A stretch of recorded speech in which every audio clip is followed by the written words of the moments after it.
দেখো আমরা আজকে ধানবাদে ভাটিন্ডার ওয়াটার ফলসে এসে উপস্থিত হয়েছি।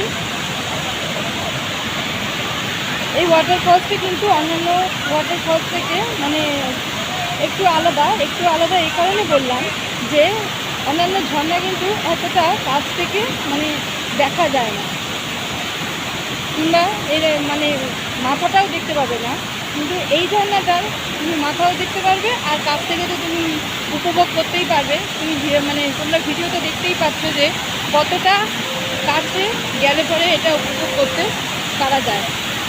দেখো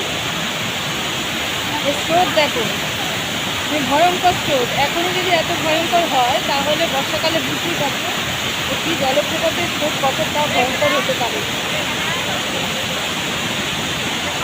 আমি অনেকটা দূরেই বেশ দাঁড়িয়ে আছি, কিন্তু এখানে অবধি জলের ছিটা আসছে না। এটা এই ওয়াটার ফলসটা হেভি সুন্দর। ওয়াটার ফলসটা খুব একটা মানে উঁচু নয়, কিন্তু এতটা জোরে পড়ছে মনে হবে যে অনেক উঁচু থেকে পড়ছে। এখানে কিন্তু স্নানও করতে পারবে, ওপর দিকে গেলে একটু কম আছে।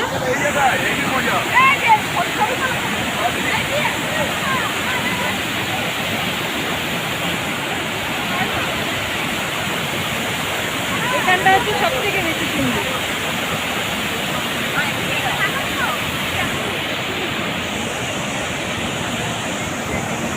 চলো আমরাও এই ওয়াটার ফলসের মজা নিই।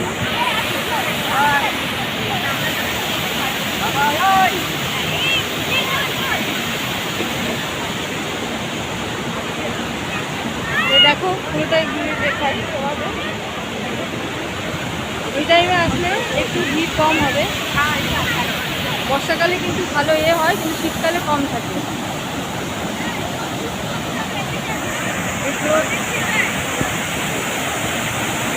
শীতকালে আর কি এই যে যতটা পড়ছে তেজ তাদের প্রবাহিত হচ্ছে সেইটা কিন্তু থাকবে না, মানে এর থেকে একটু কমই থাকবে। চলো তোমরাও এই জলপ্রপাতের মজা নেবে। এখানে আসতে পারে এখন আমি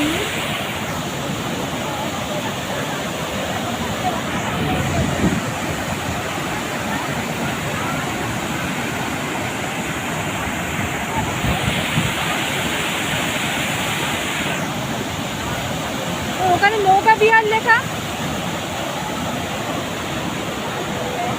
দূরে দেয়, নৌকা বিহার দেয় লেখা আছে। ওখানে নৌকা বিহার করা যায় নাকি? এখানে যাচ্ছি।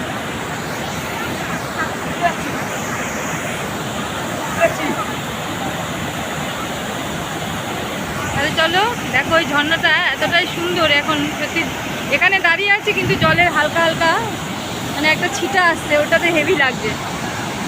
তো চলো তোমরাও এসে এই মজাটা উপভোগ করবে।